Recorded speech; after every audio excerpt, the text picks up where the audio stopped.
পবিত্র নগরী মক্কা শুধু কাবা শরীফের জন্যই নয়, বরং ইসলামের ইতিহাসের বহু গুরুত্বপূর্ণ স্মৃতি বিজড়িত স্থানেও পূর্ণ।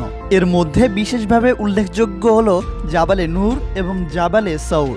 জাবালে নূর জ্যোতির পাহাড় নামেই পরিচিত।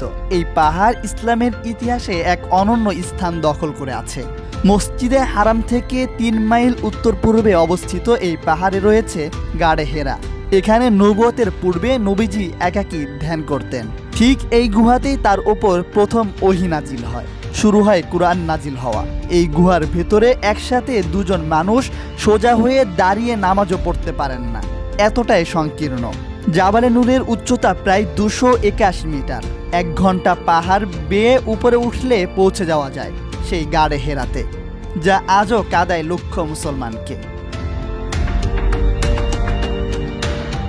দ্বিতীয় স্থান জাবালে সৌর। এটি মক্কার দক্ষিণ দিকে কাবা শরীফ থেকে প্রায় 4 কিলোমিটার দূরে অবস্থিত। এই পাহাড়ের উচ্চতা প্রায় 458 মিটার। উপরে উঠতে সময় লাগে 1.5 ঘন্টা মতো।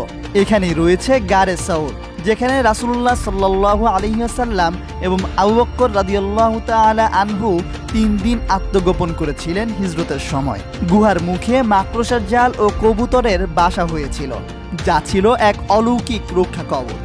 এ দুটি স্থান কেবল ইতিহাস নয়, বরং প্রতিটি মুসলমানের জন্য এক হৃদয়স্পর্শী ঈমানী অনুভূতির উৎস।